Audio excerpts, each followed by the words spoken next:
Hello my lovelies and welcome back to another video. So I'm going to be doing a girl talk. I probably should have checked what number this is on now. I feel like I want to say this is number 5. It could be number 4, but I think it could be number 5. You'll see in the title anyway. I haven't done one for the longest time and I usually do one with a mukbang, but because I am in a calorie deficit at the moment, as you've seen by my previous videos, I'm not going to be ordering any crazy food, and I just thought it'd be really boring for me sitting here eating a bagel or some protein snacks. So I'm just going to be doing purely a girl talk. And I don't think that's too bad because usually I end up not being able to eat while I'm talking and talking when I'm eating and all that sort of stuff. So I feel like we've got some juicy questions over from you guys on Instagram. Let's get straight into the video. I thought this was such a lovely question actually. How do you remain true to yourself and not be influenced by your surroundings? I thought this question was really, really good, especially in this day and age. The fact that everything is social media based, everything is online and open for the public and for friends and people to just have access to. I feel like, of course,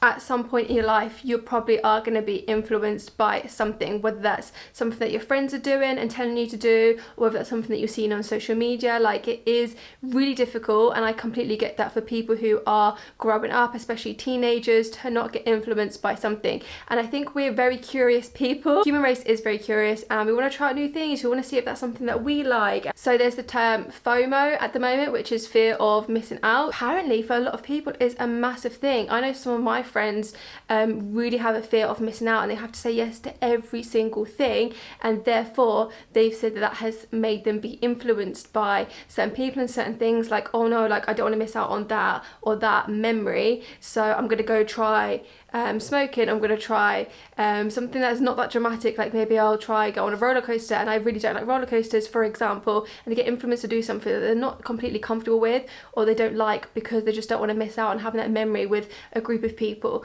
for example. So firstly, I just want to say that if you have been influenced by something in the past, or that you feel like that you still will, don't be too hard on yourself. Like, I feel like it is natural, and like I said, at some point it is going to happen because of the power of social media and friends and just like how our society works at the moment. I don't think that you need to be so hard on yourself, but I think one of the most important things is acknowledging it and realizing, okay, that's happening. Whether that's like, oh, you know, a few months ago I went to a party and I was influenced by something there, or a couple of weeks ago I was influenced by something on social media and I spent loads of money on a clothing website, something like that. Like to actually acknowledge it and be accountable for it, I feel like is an absolutely amazing thing to do, because I don't think a lot of people own up to it. A lot will see it in a negative way, and a lot of people don't make themselves accountable for things that are negative in their life because they don't want to see themselves as a bad person, and that's just natural. A lot of people do that, but I think if you are able to do that, that is absolutely amazing. And I know it's easier said than done, but if you are accountable and you are acknowledging, you're going to be more aware of when you are in that moment. So then, for example, when you are in that moment, you're thinking, okay, this is a situation which either I have been influenced on before, or you've just realized, okay, this is a new situation, I'm being influenced here, I'm acknowledging it, what can I do to get out of this situation? Now, I feel like when it comes to friends and stuff like that, if they are a true friend and you say to them, look, I'm not really comfortable with this, I don't really want to do this, there should be no issue. If there is an issue there, then they are not a true friend, and then I feel like you start need to question other things when it comes down to that type of friendship. I feel like that is a good place to start. If it comes to like influenced by other things, for example, social media, maybe influenced by what people put up on their page. If you're following people and you're getting influenced in a bad way, maybe we should think about unfollowing these people. There's absolutely nothing wrong with that. I feel like maybe you followed them at a time in your life where it was right, or maybe you thought that they stood for something else and now they don't, and just like there's nothing wrong with it. Just give them an unfollow and move on with your life. I don't think it needs to be so deep and so dramatic. I hope that has helped in some way, shape or form. I feel like if you're new here, you'll realise that I do waffle for a little bit, but I feel like at some point in that waffle, I hopefully do make some good points. Let's move on to the second question. So this question is a little bit on the juicier side, maybe more of a taboo topic actually. So I want to have a threesome with another woman. How do I tell my man? Very interesting. Okay, so what I would personally say is, if this is something that you do want to do, you really have to be careful of how you approach the situation with your partner. For example, you should know your partner. You should know their likes and dislikes, what they accept as cheating, what they don't accept as cheating. If you don't know that, then you need to have a conversation about this quick and fast. This conversation needs to be had before you even get together. You need to know that if you're on the same level, if you're going to be wanting to do something that your partner considers as cheating, for example, and you don't want that, or maybe you don't care so much now that with your partner, or whatever the situation is, you need to have this conversation because you need to be on the same page. It's no good not talking about this until you're a year, 2 years, 3 years in down the line, because someone's going to do something the other person doesn't want, and even though you haven't had the conversation, they're still going to see that as cheating, and then the trust is gone, the respect is gone. It's a very difficult situation. So firstly, have this conversation before you get together. Secondly, if you haven't had this conversation yet, or you have but maybe not about this specific thing, like threesomes for example, realize who you are in a relationship with. As I previously mentioned, you will know your likes and dislikes of your partner. If your partner deems a lot of stuff to be cheating, they are most likely not going to accept a threesome. That, I feel like that's just the case. If you know that they're a bit more open, maybe a lot of the stuff they're like, oh yeah, that's not cheating, that's just having a bit of fun, then they might be more open to it. So I feel like you need to establish that first. If they are someone who is a bit more strict with that sort of stuff, then I just feel like you cannot suggest this. But I feel like you knew that going in because you know them as a person. And I feel like a lot of people in relationships, they kind of use denial as a form of like suggesting things like, oh, but I hadn't asked you, so I didn't know if that was the case. Let's not be silly. So I feel like without asking the question, you typically know if they're gonna say yes or no, if they're gonna like it. Do you see the point I'm trying to make? I don't know if I'm articulating it as well as I could. I know what I mean. I hope you are sort of picking up what I'm trying to explain. So if you feel like they are a bit more open, I feel like that is the time to then ask them, okay, is this something that you would be interested in, and have that conversation and be extremely careful with what you're saying, and just be really respectful. Like, it's not about like, oh yeah, I want to go and shag someone. Let's be really respectful and be like, this is something that I could be open to, but you know, I want to know your opinions. I want you to feel safe. I want you to feel comfortable. Like, if you're the one that's asking the question, they need to feel of the utmost comfortable. So it's about how they are feeling in this situation. Second of all, if you are going to ignore, if you've said this question and you're watching this video and you're going to ignore what I'm saying, and you're thinking, yeah, my partner typically doesn't like that sort of stuff, but I'm going to ask anyway. Let me give you an example from my perspective. I would of course never allow it. That's not my cup of tea. So if, for example, Luke approached me with that conversation, it would hurt me so much that he would even consider or even want to potentially do something like this, because it would come across as X, Y, and Z to me. It would make me feel like I'm not good enough. It will make me feel like, okay, so he obviously sees other women in a sexual type of way, and it would just mean so much for me that I don't think I could be with him or someone who would want to do it. So for me, the question would really affect me. So these are the things that you have to consider. It's not just as simple as like, I'm just going to ask this question. This question can be really damaging, and I feel like this is why I'm really having like a breakdown with this question, because I know how it can come across and it could just be really, really painful. So you just have to be super, super careful. Also, the lighting keeps changing because my window is on this side and the sun keeps going in and out, so I have to keep adjusting my ring lights. If the lighting keeps changing, then that's why. I feel like there's so much that I want to say on this topic, but I'm gonna try and just say one more point. If you do approach your partner with this question and they are not interested and they want to drop it, just drop it. Don't go asking about it a week later, a month later. If they are interested after you've asked them, they will approach the situation if anything changes. If they don't approach you, their opinion hasn't changed. I feel like it would be, again, a hurtful process for them. Keep asking and asking and asking. Like, this is not acceptable. I feel like the most respectful thing to do is, if you are in a position where you can ask and you do want to ask, just ask once, make it comfortable for them. If they say no, leave it. If they say yes, then just talk about it in a really compassionate way, and again, in a really respectful way where it's going to be good for both of you. Okay, so next question is, I feel like this is something completely different. I don't think this is necessarily anything taboo, but no questions were off limits. So I feel like, interesting question. I'm moving in with my partner. She wants to get a joint account. I'm not too sure.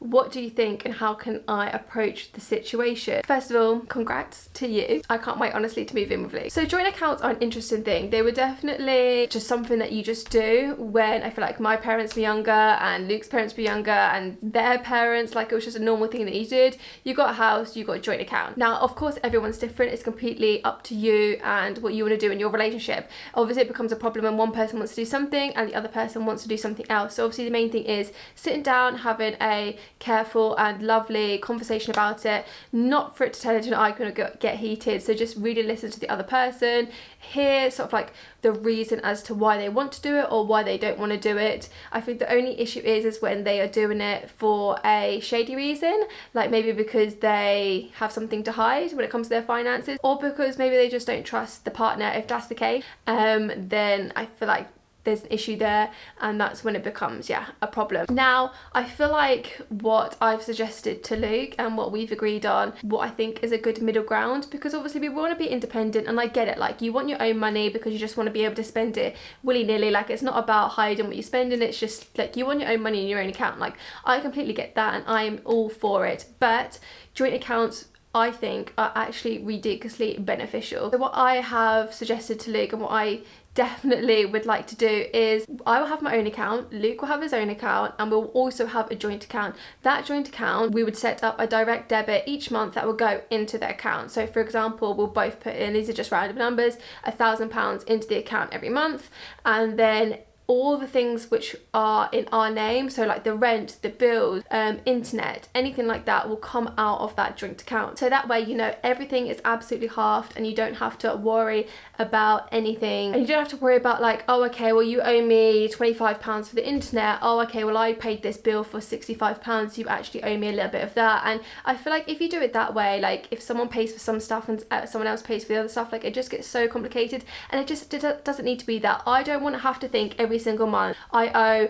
Luke money but he owes me this money, let's work it out each week. I just don't want that. So the way that I've suggested it, I feel like when me and Luke were talking about it, we were like, I think that's like the best way to go about it. See what I'm saying? So I feel like that is a really good middle ground. So if you are like me and you completely agree, yeah, we can have our own accounts, maybe suggest that. I feel like, you know, having a middle ground and you are both compromising in some type of way, which I think is, yeah, like I said, a really good middle ground. So definitely suggest that if you like that idea. Yeah, I understand it can be really difficult when someone's like, oh no, I really want to do this, and they have like their own vision and their own way, and then the other person is like the complete opposite. Like it can be quite difficult because you do want to move in and you want to have a really lovely experience when you move in, but of course everyone is going to have their different opinions. So it's all about give and take and compromise and just working it together as a team.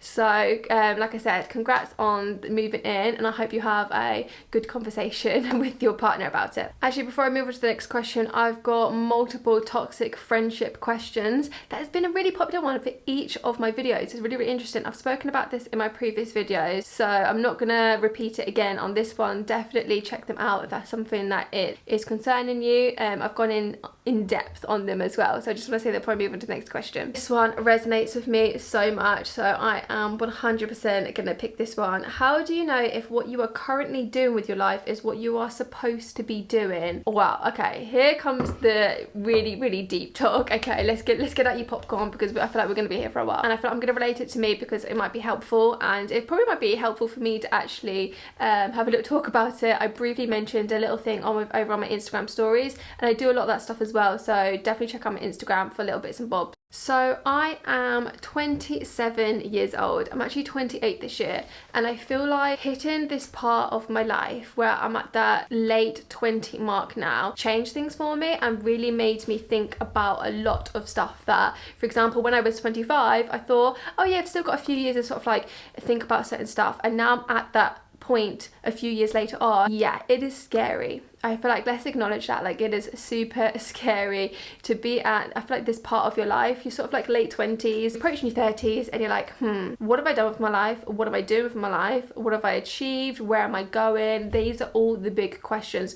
Firstly, I just want to say, you are not alone. As much as that's a cliche thing to say, it is so incredibly true. Everyone is going through their own thing. Do not think you're the only person that's going through it, because you are not. And I feel like social media, which is something that I talk about quite a bit now on my Instagram, it all posts the good stuff on social media, right? I always post, you know, any collabs that I'm doing, or I post like, oh, I'm going to this event, oh, I'm doing this, I'm doing that. I've had so many people be like, oh, your life looks amazing, it's so much fun, you're always doing this, you're always doing that. And I've said every single time, no, that is not the case. I post the good stuff on social media because of course that's what you typically do, but actually behind the scenes I am having one of the worst times of my life right now, and no one knows about it other than the people who are close to me and who I've told. told. No one else knows about it. So that's what I want to say. You are not alone. Pretty much every single person will be going through this. If they're not going through it now, they have gone through it, or they will go through it. I feel like it's just a part of your life. Naturally, as humans, we will get to that point where we're like, what are we doing? Because, you know, life is precious. This is like property, but like obviously we're not going to live forever. So we want to get as much out of life as we possibly can.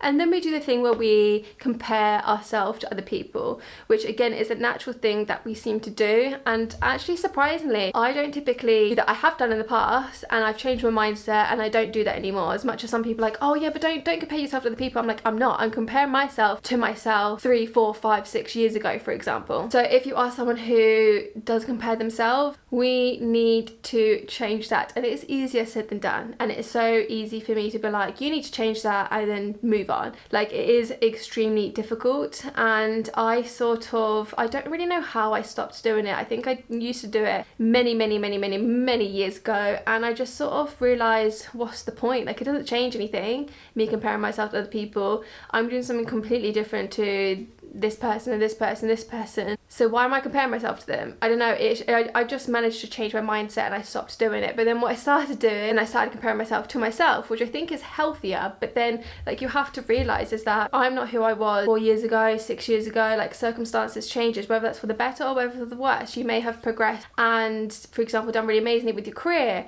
or maybe you've started a family and that's something that you've always wanted to do, or maybe unfortunately you've had some bad things that have happened to you, which has meant that you have not progressed anywhere, or you haven't progressed in a certain field that you wanted to, you haven't progressed in a certain way that you wanted to, or you are at the same point in your life as you were 3 years ago.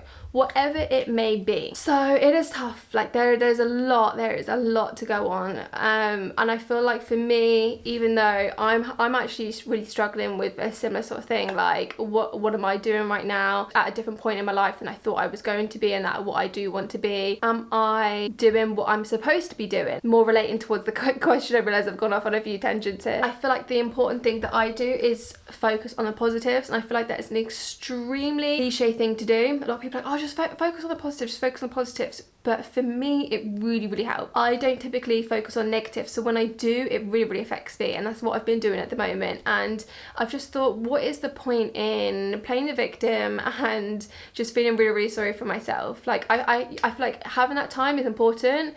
I've spent like a couple of weeks just being really sorry for myself. I've been crying, I've been all sorts. Actually, then I've been like, okay, so how am I going to get out of this bubble? How am I going to actually change my life? Like, you are the only person that can do this. Let's actually change. So my advice to you would be, really have a think about how you are feeling in this moment. What is causing you to think, what am I doing with my life? What am I supposed to be doing with my life? Maybe, for example, if it's to do with your career, which is, I think, one of the biggest things. It's like, okay, why am I thinking about this to do with my career? What is causing me to doubt it, or to think, maybe this isn't what I should be doing? And I feel like write it down. To be able to write it down and to visualize it, I think really helps as well. It definitely helps me. So write some bullet points as to why you're feeling this way and what it actually is about, and then think, what would I like to be doing? And make it fun as well. Don't think about it as like, oh, this is a chore, like what do I want to be doing? Let's think, okay, so what do I want to be doing? What's going to make me excited in the morning? What's going to make me want to get out of bed? What's going to make me be happy and like,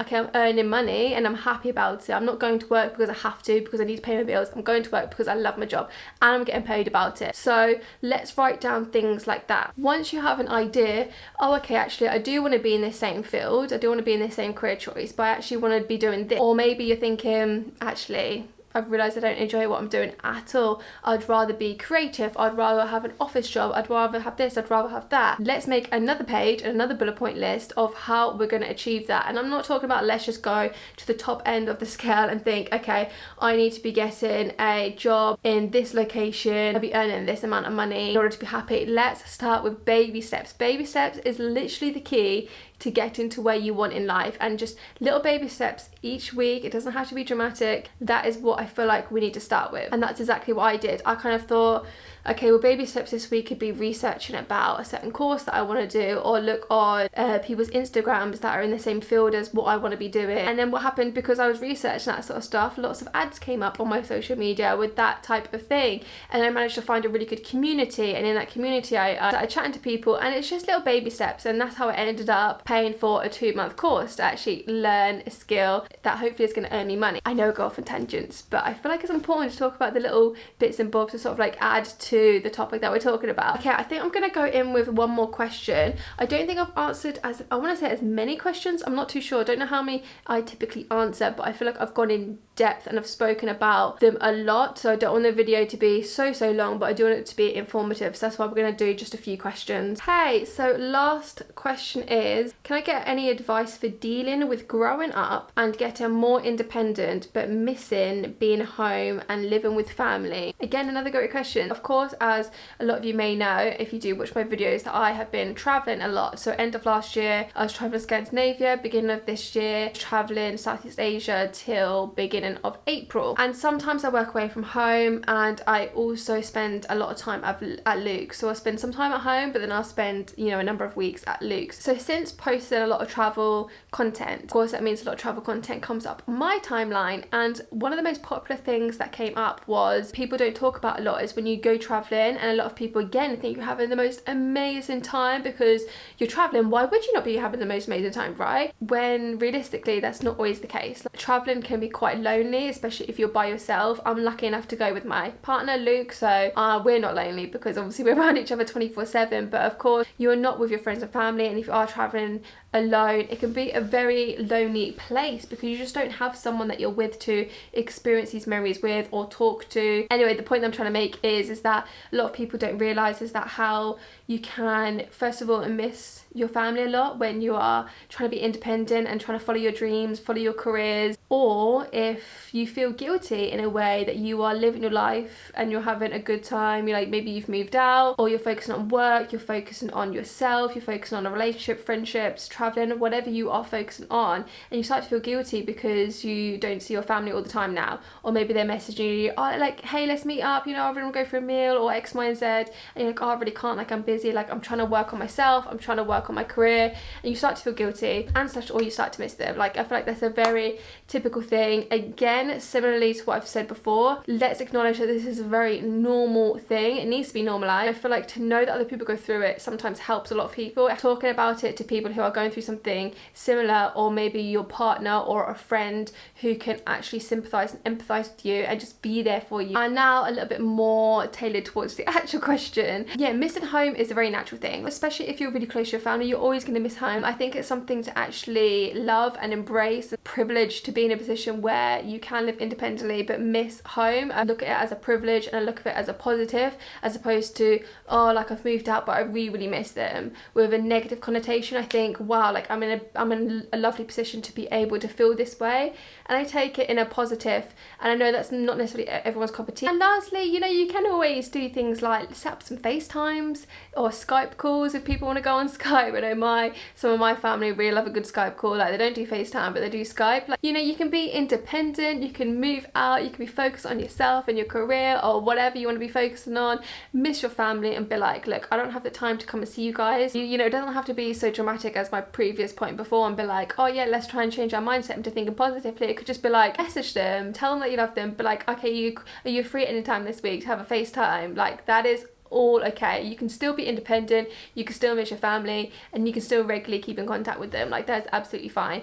So any of those options, I feel like, if it does help you. Right, my throat is hurting from all this talking, so I'm gonna cut this video here. I feel like we're talking about some really interesting topics here, and again, I hope that I have helped in some way. If you did like this video, please give it a big thumbs up and say hello in the comment section down below. I reply to pretty much all of my messages unless you're being rude, so definitely say hi. Take care, guys, stay safe. Let's see you guys in the next video.